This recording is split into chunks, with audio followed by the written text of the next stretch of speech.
From Lake Tahoe to Silicon Valley, Northern California is known for its environment, sustainability, and innovation. Hello everyone, I'm Chris Thomas. Welcome to this small glimpse of the tech being developed, cultivated, and dreamed of right here in the area we call home. By now you've likely heard of it or maybe even used it. I'm talking about AI. Loneliness has been seen recently as an epidemic all across the nation, and the aging population is especially at risk. So, ABC 10's John Bartell introduces us to two high school students who came up with a way to help lonely people find friends. Check it out. Life in the foothills of Placer County is peaceful. And there's a little creek down at the bottom of the hill that flows through, and it's full of blackberry bushes. For nearly 15 years, Beverly Johnson's mountain retirement home has been her sanctuary, a place to make and reflect on memories. It was one with my husband when we did a walk for MS. My husband had MS. But after losing her husband to MS, Beverly's secluded home became lonely. A lot of times it does. There are only so many things you can do. And usually when you're doing something, you like to do it with someone else. Hi Beverly, what kind of ingredients do you usually like to put in your salads? But a few weeks ago, Beverly met a new friend. I have shrimp, I have carrots. What would you recommend? This is Jerry. I think adding eggs, cheese, lettuce and carrots would be a great combination. Jerry is a conversational artificial intelligence cell phone app made for lonely humans. You know, I'm kind of really having fun with this because she makes me laugh. And even if it's a mistake, it kind of just makes me chuckle that I'm talking to a computer. People treat her like she's a real person. This is Rishi Ambavanikar and Rohan Kulkarni, student inventors from Vista Del Lago High School in Folsom. So we want to see this scaled up a lot, right? So we want to see people with Alzheimer's using this system. We want to see people who are struggling with these social communication because they're isolated. Solving the world's problems. This is what these two friends like to do for fun, and developing Jerry was no different, except this invention had a personal meaning behind it. So it actually started with my late grandpa. He was in the hospital for leukemia. While in the hospital, Rishi's grandfather had limited access to visitors, and then loneliness set in. We noticed that this wasn't actually just specific to him, but a lot of my grandparents and their friends as well have experienced this. To solve the program, Rishi and Rohan turned to the artificial intelligence program ChatGPT. Basically, it's trained on a bunch of data from all over the internet on a bunch of different subjects, and it's meant to just complete sentences. Essentially, Jerry is predicting what users want to talk about, but those predictions aren't always right. And that's where Beverly comes in. But I think he's happy when you tell him what he needs to change. Beverly's a beta tester, and every time there's a problem with Jerry, she texts back and forth with Rishi and Rohan. Beverly has just been giving me great feedback. Thanks to Beverly and about a dozen other beta testers, the development of Jerry is almost complete. The next step is to launch the app and get it into the hands of other lonely people. One day she said something about, do you think AI will ever catch on? And my answer was, it already has. I'm talking to you. Reporting on the advancements of AI, I'm John Bartell. The engagement ring, a symbol of love, a circle with no end, topped with a beautiful diamond. Well, if you look closely, you may not see it, but there's something different about the diamonds we're about to show you. They're not mined. They're grown in a lab right here in Northern California. And you know we had to catch up with the founders. Watch. The engagement ring, a symbol of love, a circle with no end, topped by a brilliant diamond. When Lindsay Rinesmith and Jason Payne were discussing marriage, she had one ask when it came to this step in marking their commitment to each other. I told Jason that if he proposed with a mined diamond that I would say no. And it was very important to me that I had a ring that symbolized our love in a way that was free from diamond mining. Seeking a more eco-conscious and conflict-free alternative, the couple decided they wanted lab-grown diamonds, but found there was no consumer market for these high-tech, man-made gems. That was a decade ago. So we set out to create the company we wish had existed when we went through our process. They entered the diamond business, launching Adda Diamonds in San Francisco as early adopters of ethically sourced man-made diamonds for jewelry. An important thing to understand is that a man-made diamond is a diamond. It is a crystal of carbon.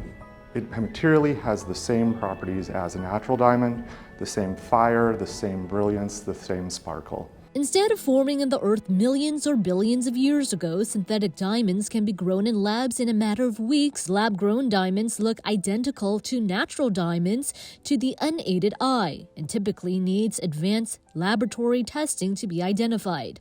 Like natural diamonds, lab-grown diamonds vary in quality among the 4 C's: cut, color, clarity, and carat. Lab-grown diamonds, just like mine diamonds, are going to vary in their price based on their qualities. These diamonds here are all going to be around the range of $20,000 because these are very high quality. But you can certainly find 3-carat lab diamonds on the marketplace that are much less expensive, closer to $13,000, $14,000, that are of lower quality.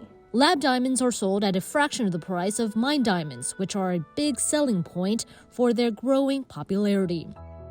There's fear within the natural diamonds industry that consumers will start accepting lab-grown diamonds in the bridal sector, but it's already happening, according to Adda Diamonds, an independent diamond industry analyst. I had a conversation with a bunch of jewelers in 2016, and I asked them, will you introduce lab-grown into your offerings?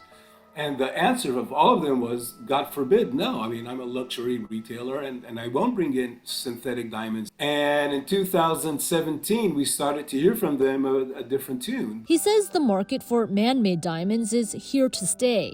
Even though they make up only roughly 10% of diamond sales, interest is growing. The biggest growth sprout we saw was actually during COVID. Jewelry sales increased when other luxuries like travel weren't available. Golan said those with money to spare spent it on jewelry, especially earrings, which could be seen on Zoom computer screens. He says consumer trends continue to shift. Instead of buying the same for less, they started to buy more for the same. In other words, this is my budget. Instead of pocketing the difference, let's get a bigger diamond, with higher clarity. Lab-grown diamond sales continue to surge while natural diamond sales are declining, but Golan doesn't expect one to overtake the other. Instead, he sees a bifurcation of the diamond industry. After all, diamonds are forever. When it comes to climate change, the choices people are making today can shape tomorrow. And that's why one California company is now expanding, turning unwanted leftovers into fuel. ABC 10's Alex Bell shows us the process. The Ferry Building in San Francisco is home to some of the best food. But as you enjoy the food, drinks, and views, you may not be thinking about what's going on in the kitchen. Cooking oil, essential in restaurants' kitchens and used to fry these delicious fries. But the oil does more than just fill our bellies with greasy goodness. It's also being used to help our environment in a farm-to-fuel tank kind of way. It's just another beautiful day at the Ferry Building, and as they get ready to open, so are the businesses. General Manager Jane Connors says that popular spots such as Hog Island are trying to be sustainable and practice what the Ferry Building preaches. The building is about celebrating local flavors. It has such a history in farming and farming traditions in those local flavors. And I think the stewardship of realizing in order to perpetuate just the abundance of the Bay Area, you have to take care of it. And that's where Crimson Renewable Energy comes in. They collect used cooking oil from places like the Ferry Building and turn it into biodiesel, says Tyson Keever, Crimson Chief Operating Officer. Biodiesel is pour-and-go technology. You can take a gallon straight from this plant and put it right in a diesel vehicle and drive away. So how does Crimson Renewable take this and turn it into this? Each restaurant is bringing their gallons of used cooking oil to one place in our building, in our loading dock area, and they're putting the cooking oil there. So those 6 businesses every day are bringing in gallons and gallons. Yeah, it smells about as good as it looks. Drivers like Daryl collect oil in trucks like these, where it gets transported to their plant hours away in Bakersfield. We're here at our Bakersfield Crimson plant, where we take that cooking oil from restaurants and convert it to biodiesel, which is pour and go in any diesel engine today. So we make biodiesel, which you can use in your diesel truck or in your home heating oil furnace or in heavy trucks going up and down the freeway. Harry Simpson is the CEO of Crimson. Our mantra is collect, refine, refuel. So we're collecting used cooking oil up and down California. He started Crimson almost 15 years ago. To do something that I believed in, to try to do something specifically in renewable energy. And now we are the largest producer of biodiesel in the state of California. They work with clients like Chase Arena, home to the Golden State Warriors, Sierra Nevada Brewing, Buffalo Wild Wings, Outback Steakhouse, and Chipotle in Sacramento. The carbon reduction for what we do here is in the realm of 85 to 90% lower than petroleum diesel. Simply put, it's cleaner tailpipe emissions. Harry says Crimson's production of biodiesel is like planting 8.2 million trees or taking 108,000 cars off the road. The other good thing about biodiesel is that it burns cleaner. Specifically, it reduces particulate matter emissions compared to petroleum diesel. So the particulate matter emissions, especially PM2.5 and PM10, that's what gives people respiratory illness. So I think the volume of fuel that we produce as a company results in the reduction of, for instance, asthma in terms of thousands of cases a year. It's no surprise throughout the entire state of California that air quality is talked about very frequently, especially in places like right here in Kern County, where residents consistently see hazy days like what's right behind me. So really keeping emissions down improves air quality throughout the entire state. Harry says the market in California for clean-burning, low-carbon fuels has really stepped up over the last decade. Crimson even expanded their Bakersfield location. This latest addition right over my shoulder here is some new technology that can take more distressed feedstocks, recycled cooking oil or real challenged oil from grease traps and other waste streams, and repurpose it to biodiesel. Crimson has 2 locations, Bakersfield and Oregon. Between both plants, they have the capacity to pump out about 50 million gallons of biodiesel a year. This plant is a state-of-the-art plant, the most current generation. It utilizes a technology that's only been built at 2 other plants in Europe. This is the first of its kind in the United States. Now, they have a secret sauce when it comes to turning that cooking oil into biodiesel, so they wouldn't share the exact ingredients, but for those of us who aren't chemical engineers, Tyson says this is how they break it down into a usable product. So you can make biodiesel from all sorts of fats, oils, and greases. Think of any canola oil you have on the shelf in your kitchen. That's the base feedstock we're using to make biodiesel. In order for it to be reactor ready, I'll call it, we want to remove impurities because we're using recycled streams from restaurants, so it'll have French fries in it, it'll have chicken wing batter and other sorts. So we're going to filter it and we're going to de-water it and get lots of the impurities out. Then we have reactor ready oil, and that's what's similar to what you have in your kitchen right now on the shelf of your canola cooking oil. So we're going to take that, put it in the reactor, and we're going to add methanol and a catalyst to it, and some heat, some agitation, and it will separate. We're going to have biodiesel, which is a methyl ester. About 9 parts will be methyl ester and 1 part will be glycerin.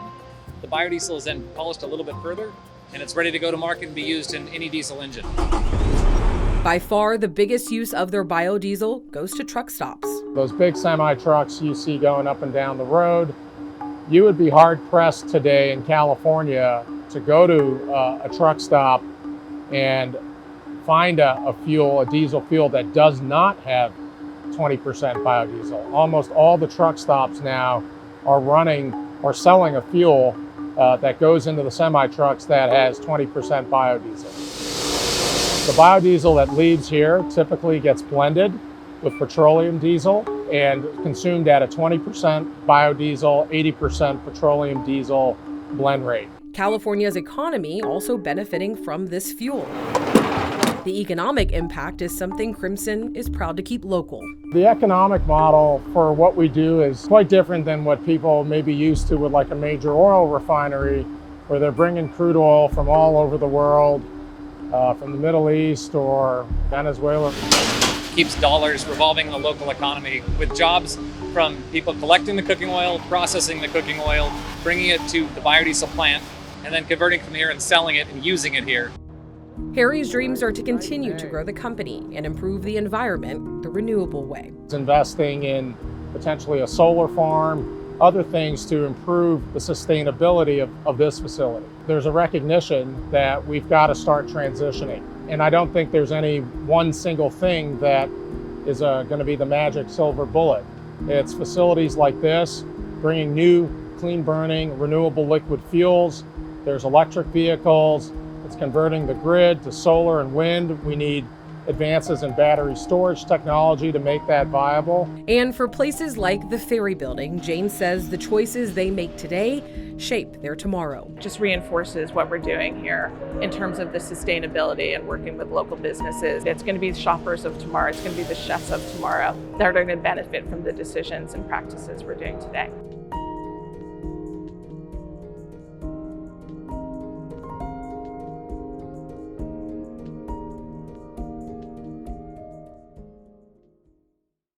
You can catch stories just like this each weeknight on To The Point. Alex Bell and the team take a closer look at the issues and people who make this area special. Just today, we talked about an app, went into the lab, and even talked about what's being done with the waste from the kitchen. Now we look at how local universities are adapting to students using and misusing AI on their assignments. AI is a little bit too much, like not original and stuff.